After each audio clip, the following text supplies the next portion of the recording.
For those of you who don't know me, I am Cheryl Sharp and I am the founder and CEO of a company called Pink Pig Financials.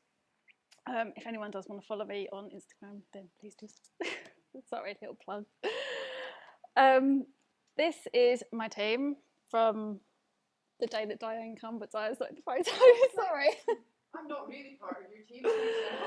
So we was a team of 8. We are slowly moving down to a team of 5 as of the end of this year, with 2 new people starting next year, which I'm really excited about. So who am I? And why has Diane asked me to speak today? So I was going to talk to you a little bit about my story. So usually I would say I'm a mum, I'm a wife, chartered accountant, CEO, Pink Pig Financials, and I would normally leave it there. But recently I've been in a lot of work on myself over the last couple of years. So I now add this bottom line onto who I am and my story. So I am a survivor of domestic abuse.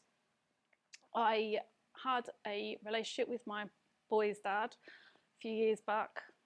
That ended and I finally had the courage to walk away.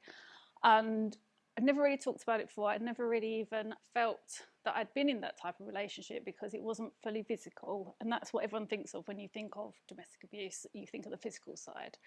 Mine was a little bit like that, but more along the mental side of it. So the coercive control, the putting you down, making you feel like rubbish, not good enough, and everything like that. So I started my business after coming away from that experience, and I've spent the last 10 years working on myself and working out who I wanted to be, where I wanted to be, where I wanted my practice to go. And it's kind of taken a massive evolution. So when I first started out just under 10 years ago, I knew I wanted to help other women, and particularly mums. I was in the space where it was just me and my 2 boys, and I needed to work around them flexibly. And I wanted to give that to other mums as well, that opportunity to run a business, own their own money, and be that financial freedom. And it's probably taken me 9.5 years to realise that actually my why was I never wanted anyone to feel trapped like I did. And that could be trapped financially, in a relationship you want to be out of, in a job you don't like, in your own head. A lot of us, I think, are trapped in our own head and want to get out of it. And that's kind of where I'm taking the business now. So I've always had that niche side where I wanted to work with mums and help mums specifically around getting that flexibility and around that financial freedom. And that's evolved over the years. So now we mainly look after women. We have an all-women team, which has not been done on purpose. That has kind of just happened that way because, sorry men, but women have always been better when they've come to us for recruitment. But also I think that has helped us with who we want to work with, because it's shown that we are approachable and we are that safe space for a lot of people, because we do have, and especially since I've started telling my story and being more open with it, a lot of our clients have said things to me that, not that they've been in the same situation, but they understand they've been in similar. I've had other people approach me. So it's nice that people feel they can come to us as a team, look after it. So a little bit more of my story is obviously coming out of that. I did feel that I was useless and I was rubbish and I couldn't do anything. So it's taken me a long time to really understand what them feelings are. A lot of imposter syndrome, which I'm sure many people have experienced, and really embracing those feelings and just using them to push myself forward. I remember coming to it's actually a Xero Partner dinner, and I just walked in and I'm just like, why on earth am I here? Why have I been invited? And then I saw it was Glenn and Damon at the time, and they just come up and embraced me and welcomed me. And it was by the end of it, I actually felt, no, actually I do deserve to be here. I've worked hard and I've got here. And I think that was one of the turning points for me, when I actually realised that I can do this and that I can be here. And that started me off on my journey of healing. And there was an incident smack bang in the middle of COVID where we had to get the police involved and everything. And that was the time when I actually reported everything to the police, and they said it was one of the worst cases they'd ever heard. And at that point I felt validated.